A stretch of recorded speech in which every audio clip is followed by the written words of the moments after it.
Pegue aí a sua Bíblia e abra comigo no Salmo 42. Quero ler com você esse salmo. Essa noite nós estamos falando sobre razões para viver e nós estamos então falando sobre trate a sua alma, cuide da sua alma. Eu quero trazer a parte inicial dessa palavra que eu trago para os irmãos a partir do que acontece, do que é dito no Salmo de número 42. E eu vou ler, por favor, acompanhe aí a leitura. Está escrito da seguinte maneira: como suspira a corça pelas correntes das águas, assim por ti, ó Deus, suspira a minha alma. A minha alma tem sede de Deus, do Deus vivo. Quando irei e me verei perante a face de Deus? As minhas lágrimas têm sido meu alimento dia e noite, enquanto me dizem continuamente: o teu Deus, onde está? Lembro-me destas coisas e dentro de mim se me derrama a alma, de como passava eu com a multidão de povo e os guiava em procissão à casa de Deus, entre gritos de alegria e louvor, multidão em festa. Porque estás abatida, ó minha alma? Por que te perturbas dentro de mim? Espera em Deus, pois ainda o louvarei, a Ele, meu auxílio e Deus meu. Sinto abatida dentro de mim a minha alma. Lembro-me, portanto, de ti, nas terras do Jordão, e no Monte Hermon, e no outeiro de Mizar. Um abismo chama outro abismo, ao fragor das tuas catadupas, todas as tuas ondas e vacas passaram sobre mim. Contudo, o Senhor, durante o dia, me concede a sua misericórdia, e à noite, comigo está o seu cântico, uma oração ao Deus da minha vida. Digo a Deus, minha rocha: por que te olvidaste de mim? Porque hei de andar eu lamentando sob a opressão dos meus inimigos? Esmigalham-se-me os ossos quando os meus adversários me insultam, dizendo e dizendo: o teu Deus, onde está? Porque estás abatida, ó minha alma. Por que te perturbas dentro de mim? Espera em Deus, pois ainda o louvarei, a Ele, meu auxílio e Deus meu. Vamos fazer uma oração. Depois dessa oração, as crianças poderão ir para a salinha. Nós vamos então meditar na palavra do Senhor. Deus, nós colocamos diante do Senhor a nossa vida e o desafio que é para nós a realidade desse salmo. E o desafio que é para nós, a cada dia, encontrar razões para viver. E nós queremos nessa noite buscar essas razões em Ti, e queremos, ó Deus, dirigir a nossa pergunta ao Senhor, como o salmista fez, e dizer: Senhor, o que é que a gente faz com tudo isso? O que fazer com o sofrimento? O que fazer, ó Deus, com essa inquietação nos nossos corações? Nós pedimos, Senhor Deus, que o Senhor nos ajude. Nós pedimos que o Senhor fale conosco, que o Senhor perdoe os nossos pecados, o Senhor prepare a nossa mente para receber a Tua palavra. Abençoe todos nós, os adultos e as crianças, todos possamos receber de Ti o que o Senhor tem preparado para nós, que o Senhor faça o bem à nossa alma nessa noite. Nós oramos em nome de Jesus. Amém. Amém. Pode se assentar, por favor. Você já teve algum momento no qual você dissesse para si mesmo assim: eu queria não sentir nada agora? Eu queria poder não sentir. Se tirasse o sentimento de mim agora me ajudava. Porque aquilo que podia ser bom está sendo ruim, que o sentimento está acabando comigo, o que eu sinto está acabando comigo. E às vezes a gente pode achar que os sentimentos são ruins, mas os sentimentos não são ruins. Por que eu digo com toda clareza que os sentimentos não são ruins? Porque Deus nos fez a sua imagem e a sua semelhança. E nós sentimos porque Deus tem sentimentos, Deus sente. Mas Às vezes o que nós estamos sentindo é aquilo que o salmista está descrevendo aqui. Ele está descrevendo uma grande dor. Ele está dizendo que está passando por dias muito difíceis, nos quais a sua mente começa a ficar até confusa, nos quais ele começa até a questionar o próprio Deus, dizer: Deus, o que está acontecendo?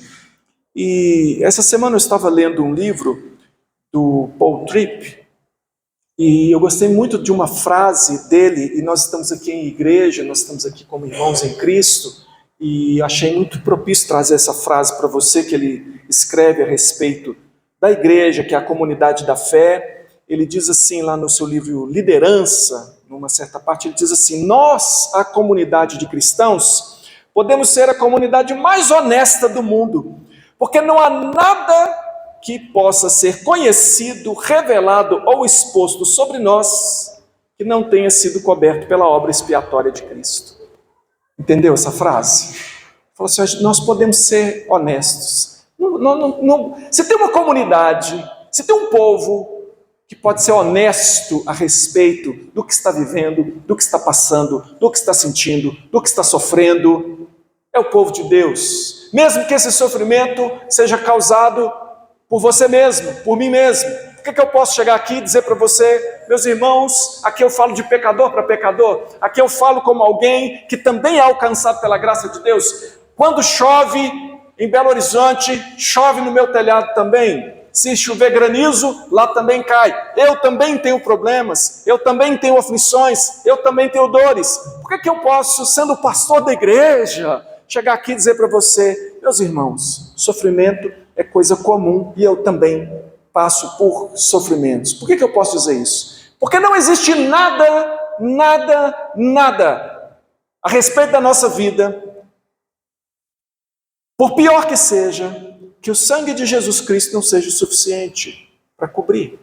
Não existe nada, absolutamente nada, que eu possa dizer a você. A pior coisa que eu pudesse dizer a você a respeito de mim, eu diria a você, e diria também que o sangue de Cristo é suficiente para perdoar o meu pecado. Eu posso ouvir a sua queixa, eu posso ouvir a sua dor, eu posso ouvir o seu pecado, eu posso ouvir onde foi que você se desviou, o que aconteceu com você, e não somente eu como pastor, mas nós podemos ouvir uns aos outros, porque nós sabemos de antemão que o sangue de Cristo nos purifica de todo pecado, e que há poder neste nome, Jesus Cristo. E o poder de Jesus é suficiente para perdoar qualquer dos nossos pecados, que às vezes a gente comete por causa da aflição.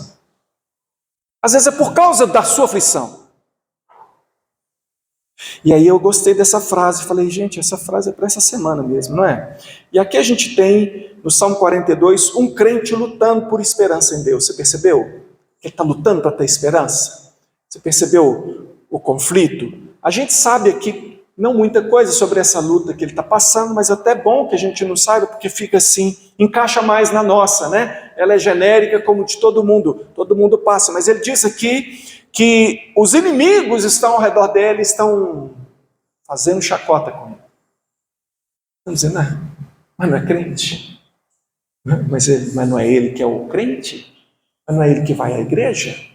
Mas não é ele que busca Deus? Por que ele está passando isso? Ou chegando diretamente para ele e falando assim: o teu Deus, aonde está? A postura ou a fala das pessoas ao redor está doendo. Porque ele é uma pessoa que está passando por aflição, ele está passando por um problema, por uma dificuldade muito grande, aquilo está deixando ele abatido, e as pessoas ao redor estão zombando dele. E em alguns momentos ele sente que ele foi abandonado por Deus. Você percebeu aqui? Ele sente que ele foi abandonado, mas ele também sabe que não é verdade. Num certo momento ele diz assim: Deus, por que te olvidaste de mim? Olvidaste é assim: por que o Senhor não me escuta? Ouvido. Por que o Senhor tampou os ouvidos para mim? Ele falou: não, mas o Senhor todos os dias me dá a sua misericórdia e tal. Você vê como que ele está assim, vai lá e vem cá? E que interessante, porque ele está falando algumas coisas assim, até que não são verdadeiras, não são reais, mas ele sente dessa forma. E ele não está negando que em alguns momentos ele sente como se Deus não estivesse ouvindo. Senhor, eu oro, e eu não vejo a resposta.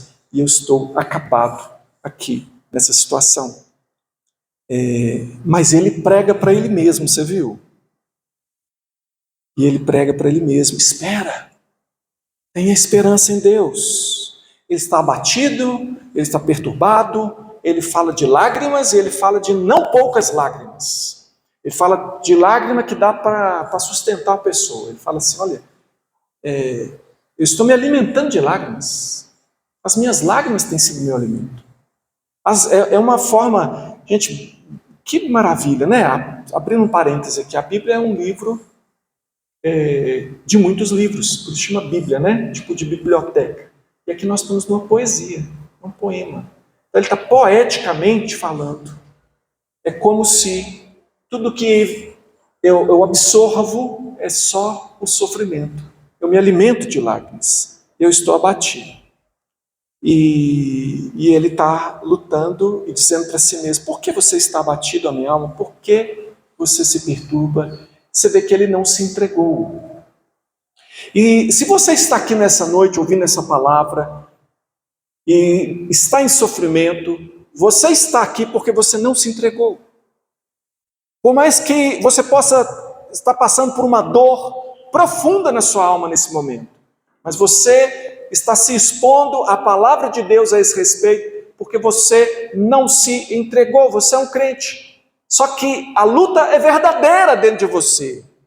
E que maravilha que Deus nos traga esse salmo, que é um salmo dos filhos de Corá, era um salmo público. Era assim, imagine só, para ser cantado pelas pessoas. Não era uma canção popular, assim, inventada. Aquilo dizia da alma daquele que escreveu, e Deus o tinha inspirado com o Espírito Santo para colocar isso para fora e colocar isso de forma que chegasse para mim, para você. Veja que Deus não censura as nossas emoções, Ele não censura as nossas lágrimas. Quando Jesus chegou lá em Betânia, onde Lázaro estava sepultado, seu amigo estava sepultado, que as suas irmãs vieram perto dele, de Jesus, e choraram, disseram, Senhor, se o Senhor estivesse aqui, o nosso irmão não teria morrido. Jesus tinha ido lá para levantar o morto. Ele podia muito bem, se alguém podia dizer, pare de chorar, porque essas lágrimas de morte, aqui chegou a vida, eu vim para ressuscitar Lázaro, Lázaro há de ressuscitar, sai da minha frente, tira essa pedra da frente, vem cá Lázaro.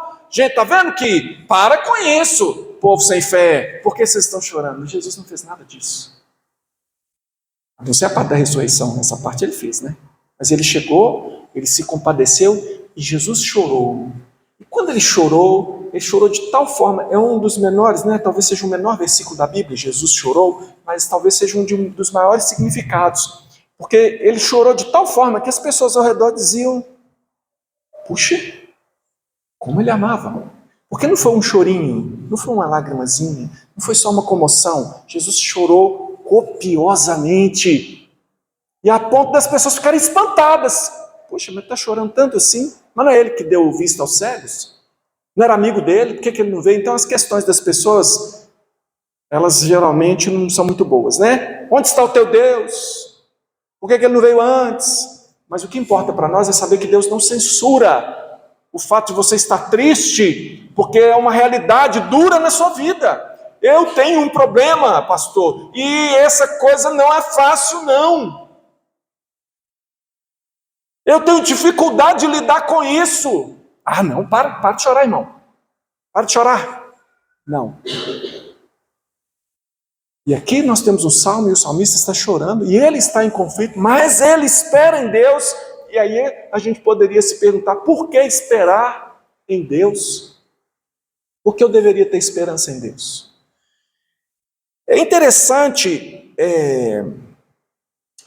porque essa pergunta chega para um crente que esperou em Deus e viu a sua esperança ser frustrada. Está entendendo? Que é um crente que escreveu. Esse crente, ele já era crente antes, ele serviu ao Senhor, ele até fala assim, eu me lembro do tempo em que eu ia com a multidão em festa para a casa do Senhor, para adorar o Senhor. Que tempo maravilhoso, aquele momento, que alegria.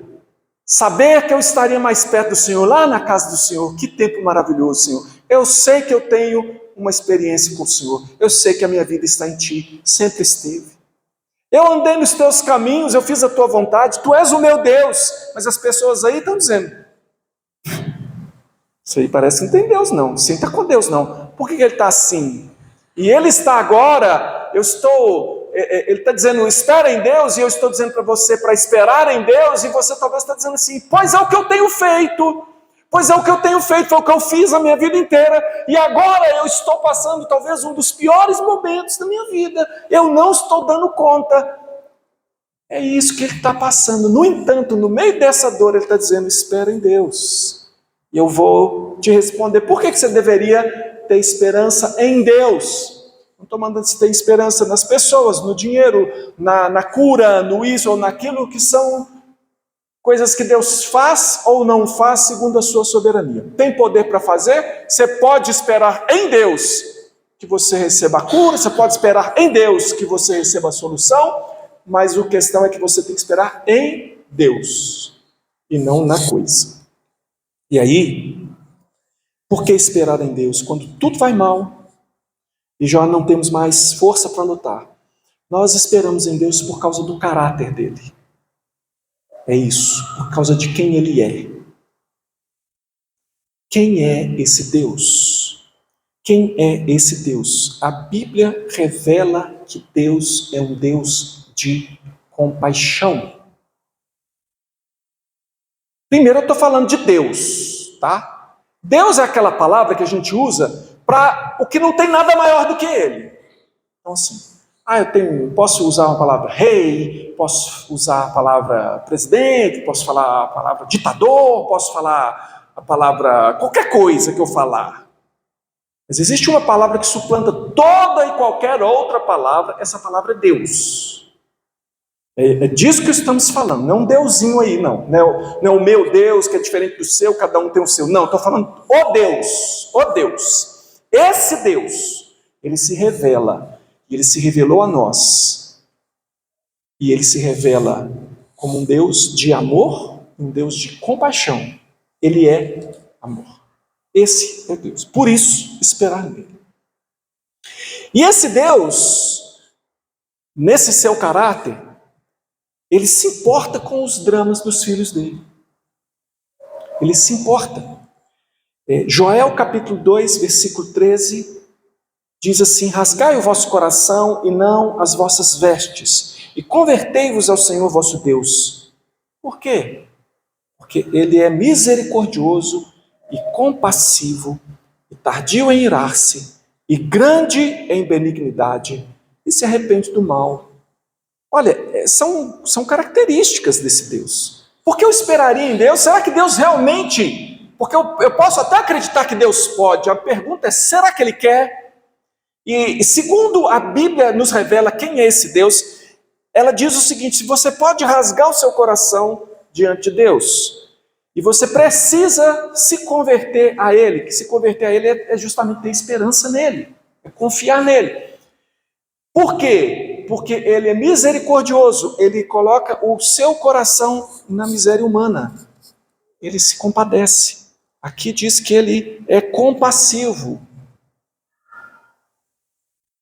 ele é compassivo e ele é tardio em irar-se. Por que é importante que ele seja tardio em irar-se? Porque, irmão, se tem uma coisa que às vezes a gente faz quando a gente está mal, é pecar contra o Senhor em pensamento, dizer ou pensar alguma coisa, ou nos sentir mal em relação a Deus. Puxa, Deus não me ouve. Como o salmista está dizendo aqui. Irmãos, essas palavras que ele diz, por que te olvidaste de mim? Elas não são verdadeiras. Mesmo assim, Deus as registra, porque Deus sempre ouve, tá? Deus está ouvindo. Deus não é um pai relapso, ele é um pai presente, ele está ouvindo. Então, O profeta Joel está dizendo assim, olha, você pode ter esperança porque Deus, apesar da sua dor, Ele não está irado contra você. Antes que você dissesse ou pensasse o que você pensou, lá na eternidade, antes que você existisse, Ele amou você e Ele escolheu você. E a Bíblia diz que nós fomos escolhidos por Ele antes da fundação do mundo. Você entendeu que todos os pecados que você cometeu, que foram pecados, o Senhor já sabia? Mesmo assim Ele te amou? Esse é o Deus a quem nós servimos. Tardio em irar-se, grande em benignidade. O que é benignidade? É aquilo que poderia fazer o mal, era de se esperar que fizesse o mal, mas vai fazer o bem. É o tal do câncer benigno. Ah, mas câncer é câncer. Não, tem um que vai te matar e tem um que não vai. Esse que não mata é o benigno. Por quê? Porque tem tudo de câncer, parece câncer, tem forma de câncer, tem tudo do câncer, mas ele não vai ter a agressividade do câncer. Dá para ir lá e tirar ele não vai progredir.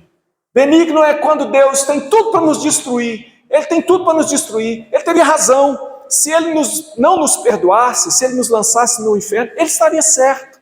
Mas Ele não é assim. Eu estou chamando você para confiar no caráter de Deus.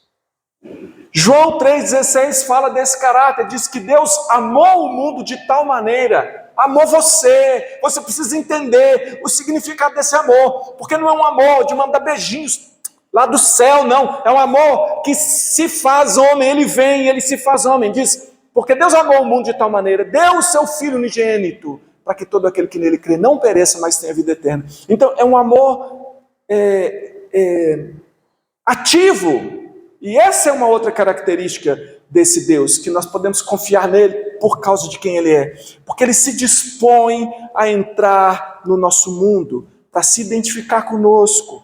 E particularmente Ele se identifica conosco no nosso sofrimento. Veja o que diz Filipenses capítulo 2, versículos 5 até 8.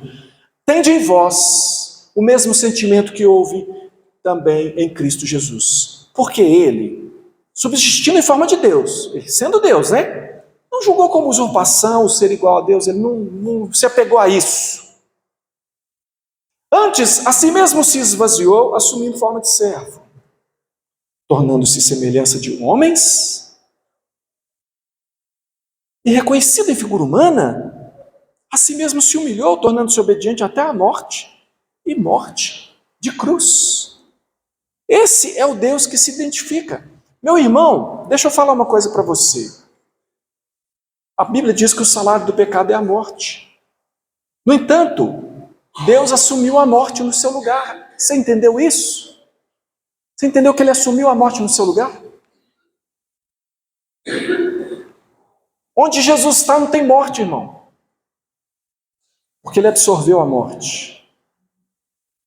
Se você olhar onde Jesus está nos evangelhos, ninguém fica morto. Ninguém fica doente. O doente é curado. O morto é ressuscitado. Se tem Jesus e tem morte, a morte sai. É isso que Ele fez por nós. Ele se fez. Então, eu quero que você entenda. Se Ele foi capaz de fazer isso, Ele não estaria agora visitando você na sua dor? Ele não estaria com você agora nesse vale da sombra da morte? Ele está presente. Ele está na sua vida.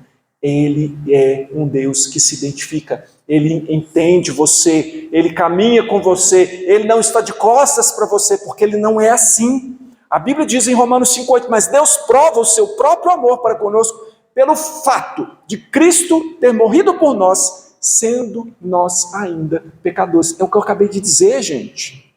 É esse o fato. Você não tinha nascido. Deus já sabia todos os seus pecados. E Ele mandou Jesus para morrer por você. É esse amor que você precisa entender, é a esse Deus que você precisa se apegar, é Ele que supre sua alma, é nele que você pode ter esperança, é nele que você supera tudo, você passa por tudo, você enfrenta todas as coisas, não na sua força, mas na presença dEle, e por meio do poder que Ele concede a você, esse poder que é o poder do Espírito Santo. Ele está com você, Ele é filho de Deus. Se você confessou a Jesus como seu Senhor e Salvador, você se tornou um filho ou uma filha de Deus. E ponto! Ponto! Isso é ato dele. Eu não estou me sentindo muito filho de Deus hoje, não tem esse negócio. Essas meninas falam assim, pai, não estou me sentindo muito sua filha hoje não. Você está falando do quê? O que significa isso? Pensa aí, você que é pai, você que é mãe aí. Aí seu filho chega para você e fala assim, pai, hoje eu não estou me sentindo seu filho. Peraí, buguei agora, deu um trem aqui, parei. O que foi que você falou? Não entendi. Isso não funciona na minha cabeça. Não existe esse negócio de você estar se sentindo mais filho meu hoje, menos filho. Não, irmão, deixa eu te falar, sentimentos vêm de Deus. Por causa do pecado, às vezes eles dão uma bagunçada. Nós estamos num mundo de lágrimas, sim, de sofrimento, sim. Mas não é o que você está sentindo que determina quem você é. É o que Deus diz a seu respeito. Ele disse assim, todo aquele que me confessar diante dos homens, eu o confessarei diante do meu Pai que está no céu. Mas depende, se ele estiver sentindo mais ou menos assim, meio fora, meio dentro, aí não. Não tem esse negócio. Sabe como é que é? Filiação é um negócio, nasceu o filho é filho. Pronto. Então, nós temos esse consolo nele, nós temos essa graça de Deus, ele continua conosco. Jesus, quando estava pronto para ir para o céu, e ele já tinha dado a dica toda para os discípulos, né? Daqui a pouco eu vou para o céu, e ele notou que o semblante dos discípulos caiu, né? Poxa, como é que você está ali 3 anos andando com Jesus, vivenciando todas aquelas coisas ali, e ele diz assim, agora eu vou para a cruz, depois eu vou voltar para o Pai. E aí eles falam, puxa vida. E ele diz assim, se vocês soubessem quem é que eu vou mandar para estar com vocês, ao invés de ficar tristes pela minha ida, vocês estavam dizendo, Jesus, não dá para só antecipar uns 3 dias assim, não, vai mais rápido. É mais ou menos assim, Senhor, não dá para só apressar isso? Vocês me diriam isso. Na verdade, Jesus usou outras palavras, né? Eu estou agora com vocês, diz que vou e vocês estão tristes, mas se vocês soubessem aquele que vem, vocês não estariam assim, porque eu enviarei um outro Consolador. João 14,16 diz, eu rogarei ao Pai, e Ele vos dará outro Consolador, a fim de que esteja para sempre convosco. E ele insiste em dizer, ele continua dizendo lá, ele vai dizer que ele não estará apenas convosco, mas ele estará em vós. É mais Jesus falando, é melhor do que eu com vocês. Será Deus em vocês, será eu em vocês. Então, Jesus Cristo está presente em nós hoje por meio da pessoa do Espírito Santo. É Jesus em nós, esperança da glória. Então, essa é a razão. E aí, essa é a compaixão de Deus na prática. A compaixão de Deus é prática, é real, é concreta. Ele enviou Jesus e ele realizou essa grande obra na nossa vida. Mas eu quero dizer que tem mais para você e para mim, pela graça do Senhor. E esse mais vem por meio dos irmãos que nós temos, os irmãos em Cristo. Eu quero falar para você sobre a compaixão dos irmãos na prática e como isso traz esperança para o nosso coração. Razões para viver. Nós temos razão para viver porque Cristo é a nossa vida, se entregou por nós, pagou o preço pelo nosso pecado, está conosco no nosso sofrimento e Ele estará conosco até o fim. Razões práticas. Agora eu quero dar razões práticas que dizem respeito à igreja, o povo de Deus, os irmãos, porque a Bíblia diz, ela nos ensina que os discípulos de Cristo são chamados, eles são vocacionados para compartilhar seus sofrimentos, carregando os fardos uns dos outros. Quer dizer que você não está sozinho na sua caminhada. Você não precisa andar sozinho. A igreja de Deus é o povo que caminha com a gente e que divide os fardos. E aí eu volto lá na frase do Paul Tripp, que ele disse, nós, a comunidade de cristãos, podemos ser a comunidade mais honesta do mundo, porque não há nada que possa ser conhecido, revelado ou exposto sobre nós que não tenha sido coberto pela obra expiatória de Cristo. Antes de eu dizer para você aqui sobre essa bênção que é a igreja, eu vou dizer da dificuldade que a igreja tem e que precisa superar para vivenciar essa bênção da parte de Deus. A gente tem, assim, eu não sei por que isso aconteceu com a gente, mas é uma coisa comum de se vê dentro da igreja que pessoas na igreja, de repente, assumem uma postura de, assim, tá tudo bem, é tudo perfeito, eu não tenho problemas, eu sou sensacional, Jesus está em mim, e eu sou mais que vencedor, e não me pergunte sobre os meus problemas, porque não precisa falar, ou assume uma postura triunfalista, de eu não tenho problema, e está amarrado em nome de Jesus, se tem problema, eu já nem falo que, não, eu chutei a pedra, mas essa pedra, essa dor não existe em nome de Jesus, porque esse sangue está saindo agora, não está saindo, e sabe, é algumas coisas assim, exageradas. O problema é o seguinte, que misturar coisa boa com coisa ruim. Coisa boa que tem nessas frases, fé, confiança em Deus, que Deus vai operar, mas é mentira, né, falar que você não chutou a pedra, e que não está sangrando o pé. É mentira falar que você não está sofrendo. É mentira você desfilar de que está tudo bem na sua vida, você não tem problemas, você não enfrenta lutas, você não enfrenta dificuldades, é só vitória. Isso é mentira, irmãos. E eu não sei por que a igreja, às vezes, assume essa postura e a gente não quer compartilhar, sendo que a Bíblia nos manda compartilhar. A gente acabou de sair de um congresso de aconselhamento bíblico que nos ajudou a meditar e pensar que é sim, a minha vida diz respeito a você e a sua vida diz respeito a mim. Nós somos um só corpo, não somos dois, muito menos 5, muito menos 30. Então, a compaixão dos irmãos, ela é uma bênção maravilhosa, planejada por Deus para dar suporte emocional, espiritual para nós nos dias de sofrimento. Deus colocou a igreja, Ele colocou irmãos. E é interessante como que Deus resolva fazer isso. Se Deus me pedisse um conselho, eu aconselhava Ele a fazer de outro jeito. Mandava anjo, eu tinha inventado umas outras coisas, sabe, irmão? Eu ia ter várias ideias mirabolantes. Todas, é claro, péssimas, né? Porque Deus sabe. E quando Ele resolveu escolher um comedor de feijão igual a mim, para cuidar de você, e você, um outro comedorzinho de feijão, para cuidar de mim, Ele sabia o que Ele estava fazendo. Você dá licença, né, para Deus, que Ele sabe o que Ele está fazendo? Eu vou mostrar para você na Bíblia, que é assim que tem que ser. Então precisa parar de ser a sua opinião, que quanto a mim, eu não vou abrir os meus problemas. Eu não vou pedir ajuda para ninguém. Eu não vou pedir, eu não vou falar, eu não vou pedir conselho, não vou pedir ajuda. Por quê? Porque eu me resolvo, porque eu não preciso, porque, seja lá o que for, está errado. Eu vou te mostrar na Bíblia. Abre aí Gálatas capítulo 6, por favor. Gálatas capítulo 6 é um dos textos, eu poderia usar aqui dezenas de textos, mas eu vou usar Gálatas 6 para falar sobre isso. E ele diz assim, eu vou fazer aqui uma leitura rápida, até o 8, do 1 até o 8, só para ficar na sua mente, que aí eu vou citando depois, e você vai percebendo por que os irmãos são, na prática, uma grande bênção e um plano de Deus de suporte para o crente no meio do sofrimento. Diz assim, irmãos, se alguém for surpreendido em alguma falta, vós que sois espirituais, corrigiu, com espírito de brandura, e guarda-te, para que não sejas também tentado. Levai as cargas uns dos outros, e assim cumprireis a lei de Cristo.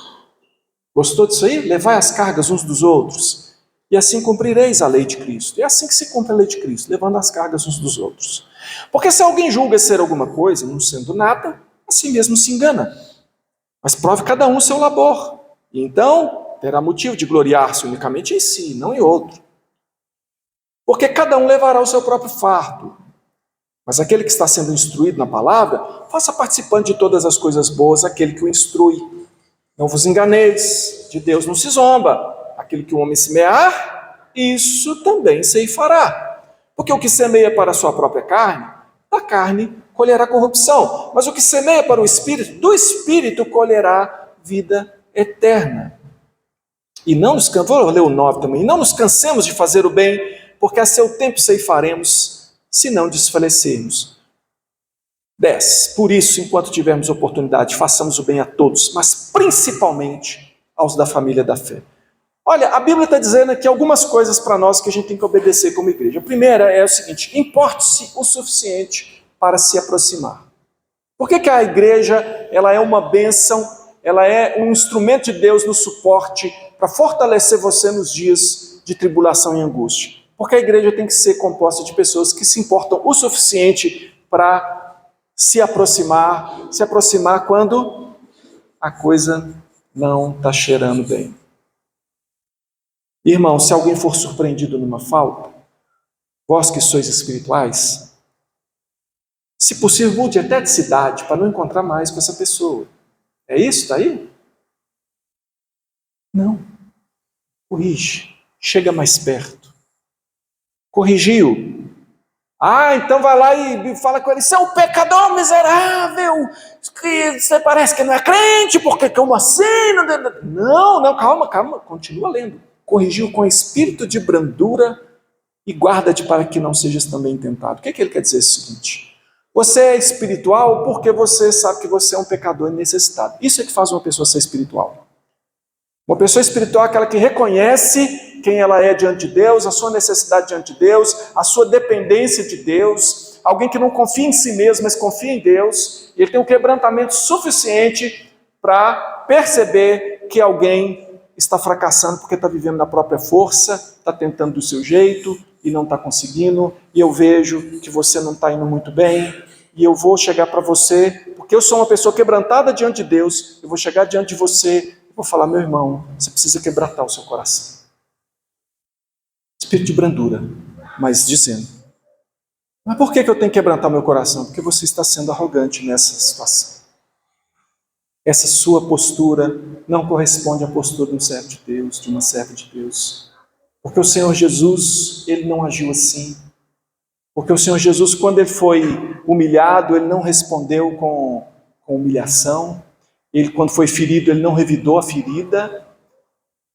O Senhor Jesus não tem essa postura que está se revelando na sua vida, meu irmão, minha irmã. Então você precisa de quebrantamento. Corrigiu. A igreja precisa se importar o suficiente. A gente não pode fazer o que o mundo faz. O mundo lava as mãos. O mundo, de problema, eu estou, distância. Igreja não é assim. Igreja é gente que se importa, é gente que chora com os que choram, que se alegra com os que se alegram. Que bom, né? A gente gosta de fazer uma festinha, nós da nona aqui, né? Fazer festinha, chamar para comer, pequeno grupo, estudamos a Bíblia, comemos também, tudo bem. Mas a gente fala de coisas sérias, e a gente põe o dedo na ferida, e eu preciso dizer para você que você precisa mudar, porque eu quero o seu bem. Mas não é segundo a minha opinião, é segundo a palavra de Deus. Por isso que eu chego para você, para dizer assim: olha, minha irmã, a Bíblia fala a respeito disso aí, diferente do que você está fazendo. Ela fala assim, não assado. Isso é maravilhoso, irmãos, isso protege a gente de nós mesmos. Todo mundo tem um dia de grandeza, todo mundo tem um dia de, agora eu vou descer da cruz, dessa não passa. E precisa alguém chegar diante da gente, pegar no braço e falar assim: irmão, passa assim, né? Passa assim. Não, mas você não sabe. Eu sei. Mas Jesus sabe melhor, não sabe não? Então, a igreja precisa, e isso é um instrumento de proteção. Nós somos Igreja Presbiteriana do Brasil. Eu sou pastor. Pastor na Igreja Presbiteriana é presbítero, da mesma forma. No entanto, ele tem uma função diferenciada, que é a responsabilidade com o ensino da igreja. E geralmente o pastor presbiteriano ele vive somente para cuidar da igreja. Essa é a função dele. Diferente do presbítero, que tem outros trabalhos seculares e tal, é uma pessoa que você sabe que a Bíblia dá lá os credenciais, que precisa ser para ser presbítero e tal. Só que a questão que eu, irmão, naturalmente, chego no conselho da igreja com um assunto, provavelmente eu pensei 10 vezes mais naquele assunto do que os outros irmãos que estão no conselho. Por causa do ofício, irmão, porque o irmão estava preocupado com outra coisa e tal, e eu que trouxe o assunto. E às vezes, irmão, eu estou querendo tomar uma atitude e eu estou errado. Não é esse o caminho. Mas eu estou muito empolgado. E eu acho que vai ser maravilhoso. E aí um presbítero disse, mas pastor, temos que considerar também tal coisa assim, assim. E o outro fala, mas a gente tem que considerar também isso e aquilo. É isso, aquilo, e o negócio está dando contrário, porque eu só tenho um voto, tá? Lá no meio dos presbíteros, eu tenho um voto igual a qualquer um outro. E aí, os irmãos, eu vejo, às vezes a gente nem faz votação, porque a gente já vê assim, ó, então não é, né? Então, e eu posso falar assim, estão atrapalhando no ministério. Eu estava em oração para isso. Deus me deu a visão. Irmãos, graças a Deus pelo conselho da igreja, que já me livrou de poucas e boas. Momentos que eu tinha certeza que era para ir para a direita, eles falaram, não vamos para lugar nenhum, vamos ficar exatamente aqui. Eu fiquei assim, mas por quê? Daí a pouco Deus está mostrando. A multidão de conselheiros da sabedoria. E são os meus irmãos que me impedem de pecar contra a igreja de Deus. Eles me ajudam. E eles chegam lá para mim e falam assim, ô pastor, com todo o respeito, não é por aí não, né? Por que, irmão, que não é assim? Ah, porque eu acho que não é. Bom, então aí é fraco, né, irmão? Não, é porque é o seguinte, nós temos que considerar, conforme a palavra de Deus, que tem tal situação que também é da nossa responsabilidade pensar, e isso aí vai ferir tal coisa assim, isso aí não é bom. Está entendendo, irmão? Então, eu estou dizendo que eu tenho a quem respeitar a autoridade. E um irmãozinho que chega para você, que parece, entre aspas, menor do que você, eu já vi gente aqui sapateando assim, porque um irmão mais novo na fé o repreendeu num erro. Mas o irmão mais novo na fé estava certo, porque ele estava com a Bíblia na mão. Ele repreendeu um erro, e a pessoa, porque eu sou crente há tanto tempo, fulano de tal, tá aí, não sei o quê, vou sair da igreja. E perde a oportunidade de ser ajudado. Irmão, quando alguém se aproxima de você, dê glória a Deus, que as pessoas não querem saber de problema não, tá? Essas pessoas que vêm dar pitaco na sua vida é outro departamento. Porque ninguém dorme debaixo do seu teto, ninguém sabe quanto custa o seu IPTU, ninguém sabe quais são as suas dores. E qualquer pessoa no mundo, você conversa com uma pessoa do mundo aí, conta para ele o drama que ele te dá a resposta na hora. Ele nem espera, ele nem pensa. Ele fala, se fosse você, eu separava. Se fosse você, eu não deixava. Porque ele não vai viver as consequências. Um crente não faz assim. Um crente, se ele achar uma coisa que é diferente da palavra de Deus, ele cala a boca. Porque eu só tenho para você o que for a palavra, irmão. Fora da palavra eu não tenho nada para te dizer. Se no seu lugar eu faria outra coisa, eu que estou precisando de pedir a Deus misericórdia e graça. Porque a sua vida, você está entendendo a diferença? Que não é dar pitaco na vida da pessoa. Você não pode comprar essa casa, não. Você pode comprar essa casa, mas, irmão, a Bíblia diz, a ninguém devais coisa alguma não seu amor. Você tem condição de comprar essa casa? Você vai ficar sem pagar essa casa? Aí é argumento bíblico. Né? Você tem recurso para comprar esse carro? Não, eu vou comprar um carnezão aqui e tal. E quanto você ganha, irmão? Você ganha para pagar esse carnê? Não, a gente já combinou lá em casa, agora nós vamos fazer jejum no almoço, aí cortou metade da feira, metade da carne, metade tudo para ajudar a pagar o carro. Eu falei, mas esse trem vai dar errado, é lógico que não vai dar certo. A igreja precisa também importar-se o suficiente para suportar. Olha que bonito. Levai, verso 2, levai as cargas uns dos outros, assim cumprireis a lei de Cristo. Às vezes, irmão, às vezes, está só difícil. A pessoa quer acertar, mas ela não está dando conta. Está difícil para ela. Ajuda ela a levar a carga. É por isso que a gente não fala só uma vez, a gente volta, a gente conversa, a gente ora. Eu estou orando por você, ora pela pessoa, você liga, você vai, você chama para perto, você consola, você ajuda a levar a carga. Mais adiante vai falar, cada um vai levar o seu próprio fardo. Você não vai resolver a vida da pessoa, mas você vai tornar mais leve a vida dela. porque você vai ser solidário. Sabe por que você vai ser solidário? Por causa do versículo 1 que diz: e cuide para que você também não seja tentado. Você sabe que você poderia estar naquela situação. As diferenças são alguns detalhes da vida. Alguns detalhes. Você nasceu 3 quarteirões para baixo. Você nasceu com 2 salários a mais na renda familiar.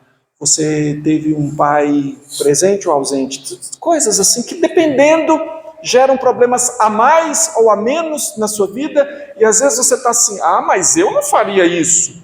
Você não pode fazer assim.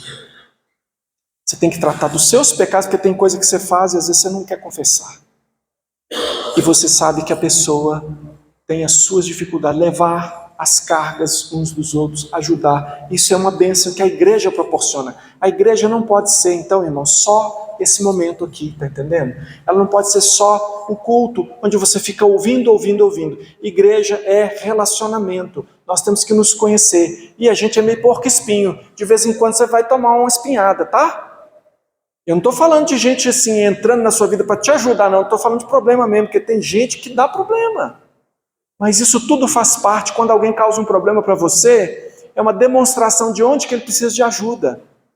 E não o motivo para você discordar de Jesus e sair da igreja. Jesus mandou você ficar na igreja. Aí você discorda de Jesus, aí você fala assim: por quê? Olha aqui os espinhos aqui, ó. Foi fulano e ciclano que fez em mim. Jesus tomou mais espinhos que você. E a Bíblia mostra ele lá no Apocalipse, andando aonde? No meio da igreja. Jesus está no meio da igreja. Dói para você o pecado do seu irmão? Para Jesus dói muito mais. Pecado é uma coisa que causa muito mais em Jesus do que em nós. Mesmo quando o pecado é praticado contra nós. Porque nós não temos a santidade de Deus. O pecado fere a santidade de Deus muito mais do que pode nos ferir a nós. Então, nós precisamos viver essa bênção que é a igreja. A igreja traz esperança para a gente, sabe? Porque a igreja, ela se quebranta o suficiente para compartilhar. Olha o verso 3. Porque se alguém julga ser alguma coisa não sendo nada, a si mesmo se engana. A igreja, insistindo naquela palavra lá do Paul Tripp, a igreja não tem motivo para pensar que é alguma coisa. A igreja, não, eu não posso falar, porque eu sou pastor. Todo mundo tem que achar que eu nunca peco. Todo mundo tem que achar que na hora que eu vou para minha casa, eu vou flutuando, eu não vou caminhando. Porque os anjos de Deus me carregam. Por que eu tenho que fingir isso?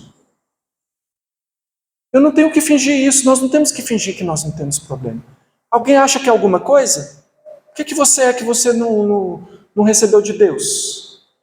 Se você tem alguma coisa, ou se você é alguma coisa, se você tem algum talento, se você tem algum dom, se você tem alguma coisa de Deus que você recebeu, isso não veio de você, isso não faz de você melhor. Por que você não pode ter problema? Por que você não pode chegar para um irmão e dizer: irmão, ore por mim, me ajuda, você pode conversar comigo? E às vezes o que você vai falar é bobagem, e você sabe que só vai sair bobagem da sua boca, mas você está precisando falar? Até para você ser corrigido, até para você ser repreendido, até para você receber uma oração. Mas você precisa falar, mas aí você fica lá engolindo. Mas já pensou, irmão? Você precisa tratar. Deus usa pessoas. Por que ele usa pessoas? Você quer dar um conselho para Deus? Vai lá e fala com ele: Deus, eu tenho uma sugestão. Não usa pessoas não, pessoa não presta. Usa anjos. Se ele te atender e mandar mudar a Bíblia, né? Eu acho um negócio meio complicado. Não sei nem como você vai chegar lá e nem como que esse trem vai mudar, não. Então, não aconselho nada disso para você. Eu aconselho você a aceitar o que Deus diz. Deus usa pessoas quebradas para apoiar e ajudar pessoas quebradas. Deus não usa pessoas perfeitas para ajudar os imperfeitos. Ele usa pessoas imperfeitas na vida de pessoas imperfeitas para que toda vez que houver uma cura, uma transformação, a glória seja de Deus. Por quê? Porque gente quebrada não conserta ninguém, mas Deus conserta todos nós. E a glória é dele, só isso. Então não tem ninguém melhor do que ninguém. Então, eu vou dizer uma última coisa que é importante para a igreja: encoraje-se o suficiente para trilhar o caminho de volta. E eu falo para você que está em sofrimento, para você que está sofrendo e que já chegou a um ponto em que as coisas se tornaram difíceis demais para você. E você já está com medo de não conseguir voltar mais. com medo de que não tenha mais restauração para você, você não consiga mais sair desse lugar de tristeza onde você chegou. Eu vou dizer para você o seguinte: a gente muitas vezes lê esse texto aqui de uma forma negativa. Eu quero ver com você como é positivo esse texto para nós. A Bíblia diz assim, em Gálatas 6, de 4 a 8, mas prove cada um o seu labor, e então terá motivo de gloriar-se unicamente em si, não em outro. Porque cada um levará o seu próprio fardo. Mas aquele que está sendo instruído na palavra, faça participante de todas as coisas boas aquele que o instrui. Não vos enganeis, de Deus não se zomba, pois aquilo que o homem semear, isso também ceifará. Porque o que semeia para a sua própria carne, da carne colherá corrupção, mas o que semeia para o Espírito, do Espírito colherá vida eterna. E às vezes você está numa situação, num estágio, num momento da vida em que você sabe que você está no fundo do poço, e você sabe que você chegou ali com suas próprias pernas. Acontece que você não está sentindo força para sair dali. E aí você ouve um texto como esse, que diz assim, aquilo que o homem semear, isso ceifará. E você fala assim, pois não tem verdade maior, porque eu sei que eu estou colhendo o que eu plantei. Eu cheguei até aqui e me tornei um viciado, porque eu que insisti no vício. Ninguém me amarrou, enfiou na minha boca ou em mim. Eu mesmo fiz. E eu sou um viciado hoje por causa do que eu plantei, eu estou colhendo. Não, eu não consigo parar num relacionamento porque eu sempre estrago tudo. Eu sei que eu perdi o meu casamento, eu perdi tal coisa. A culpa foi minha. Não, porque eu plantei. Vamos que você tenha tudo de negativo para dizer. E talvez vamos dizer que você esteja certo, porque muitas vezes é acusação falsa, tá? Às vezes você está numa acusação, você acha que você é o responsável por tudo, você merece mais é morrer. A única pessoa que fala isso para a gente é Satanás. Esse é o discurso perfeito de Satanás. Satanás sempre tem esse discurso, né? Agora, vamos considerar que, de fato, você plantou e você chegou onde você está, por sua culpa, você está sofrendo. Acontece que você não parou de plantar, acontece que a colheita final não aconteceu ainda, e acontece que Deus chama você a recomeçar o caminho e começar um novo plantio na sua vida. Porque aquilo novo que você vai plantar também vai nascer. E essa semente nova que é a fé em Deus, essa semente nova que é a confiança que você tem no Deus que é capaz de trazer vida onde havia morte, trazer alegria onde havia tristeza, Ele é capaz de fazer isso na sua vida. E você pode plantar na esperança de colher coisas diferentes, porque em Deus você tem semente boa. Eu tive um professor, eu cito muito ele em algumas coisas que ele falou, porque marcaram muito para mim. Professor que ele é médico, cardiologista, e ele deu umas aulas para a gente também sobre o funcionamento do cérebro. E ele falava, por exemplo, na questão de hábitos, maus hábitos, vícios, e que o cérebro, ele falou assim, eu vou falar para você sobre plasticidade cerebral. Sabe o que é plasticidade? É a capacidade de alguma coisa de ser moldada em uma forma diferente. Por que aquele negócio chama plástico? Olha aqui, plástico pode ser copo, plástico pode ser púlpito, plástico pode ser relógio, plástico pode ser óculos, plástico. Você pode dar a forma. Aí ele falou, a capacidade plástica do cérebro. Quando alguém envereda por um hábito ruim, um vício, e não é só vício de uso de entorpecente, não. Às vezes a pessoa é viciada em mentira. Às vezes a pessoa é viciada em algum comportamento. E aquilo ficou tão automático, o cérebro cria caminhos.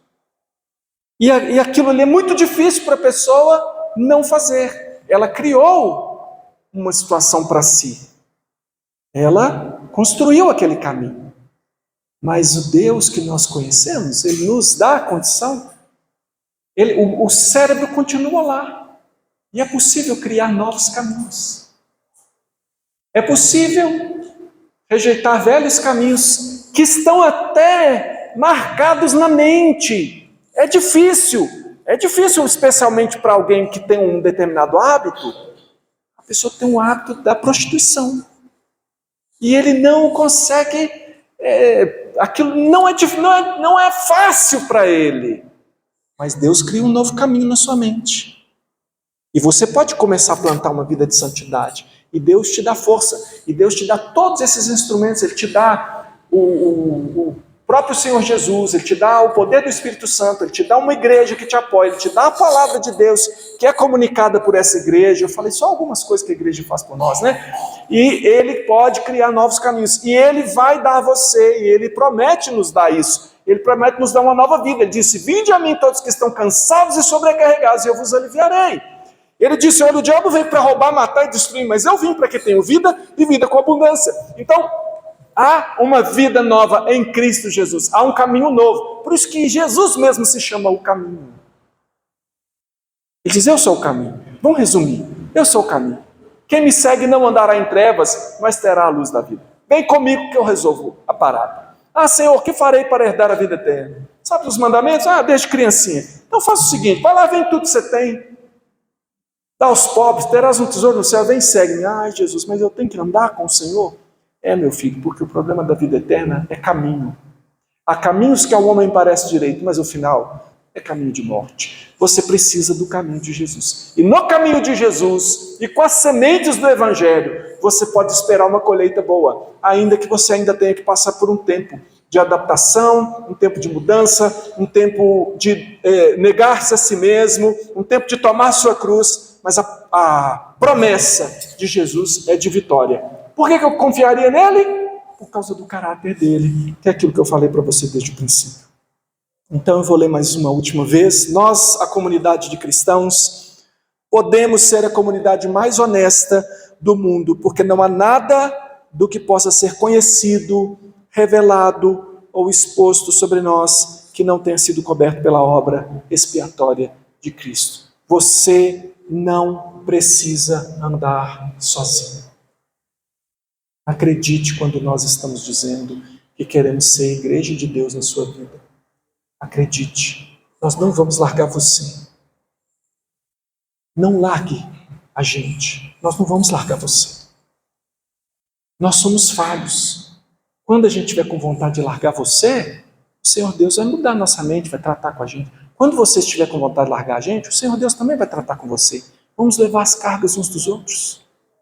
Vamos confiar no Deus que nos chamou da morte para a vida. Vamos confiar, nós temos razões para isso. A nossa razão é Deus. A nossa razão é a igreja. A nossa razão é o que Deus faz. Então, lembra do que o salmista disse? Porque Deus tem refrigério, pessoal. Lembra do que ele disse? Espera em Deus. Tenha esperança em Deus. Confie no Evangelho, nessas boas novas de Cristo Jesus. Confie. Peça ajuda. Peça ajuda. Encoste em alguém. Está conhecendo alguém? Um crente na igreja? Alguém que sirva para você mirar e pede ajuda. Me ajuda. Estou precisando de um amigo, estou precisando de uma amiga. Estou precisando de alguém que ore comigo. Posso conversar com você? Eu admiro as pessoas que procuram. Porque, por incrível que pareça, são poucas as pessoas que procuram. Eu acho incrível, com a gente pregando, do jeito que a gente prega aqui, a vida inteira, sempre dizendo isso. Quando foi que nós pregamos diferente, irmãos, aqui nessa igreja? Se você ainda não procurou ajuda, você não sabe o que você está perdendo. Se você não está oferecendo ajuda, você está pecando. Eu tenho medo de não dar conta. Parabéns. Glória a Deus. Eu tenho medo que você você acha que você vai dar conta. Aí vai ser um problema. Nós não damos conta de nada, irmão. Jesus é que dá conta. Não tenha medo. Se você só pode chorar com a pessoa, chore com os que choram. E você já está ajudando a levar a carga. Irmão, não tenho nem o que dizer para você. Eu só vou chorar com você. Então chore. Não, mas eu posso chorar e eu posso orar por você. Então ore. Não, mas eu tenho uma palavra de Deus para você. Jesus te ama. Que bênção, não tem melhor notícia do que essa. Não, e Ele te ama, e Ele fala a respeito disso na palavra também. Opa, o que é? A palavra diz assim, assim, assim. Vamos esperar na palavra. Hoje já está crescendo no aconselhamento bíblico, hein, irmão? Já está contribuindo mais. Mas todos nós podemos contribuir. Até mesmo com o nosso sofrimento nós contribuímos. Nós contribuímos. Às vezes eu preciso ver seu sofrimento, viu, irmão? A igreja precisa do seu sofrimento também. Para a gente poder baixar nossa bolinha. Para a gente ver que a gente é gente. E a gente poder caminhar como gente. Porque o problema do ser humano é tentar não ser gente. Lá desde o Jardim do Éden, que o homem está tentando ser Deus, ser poderosão demais. É isso que nos quebra. Quando a gente é quebrantado, não temos problema. Não temos problema. Trilhe o caminho. Trilhe o caminho. O Senhor Deus está com você. Jesus é o caminho. Nós podemos ter esperança. Eu quero orar por você. Eu gostaria que você ficasse de pé. E se você hoje quer receber uma oração, eu gostaria de receber uma oração hoje. Eu preciso de uma bênção de Deus no meu coração, na minha vida, na minha mente, na minha história. Eu preciso de uma oração, eu quero pedir uma oração. Eu quero convidar você a vir aqui à frente. Eu quero orar por você.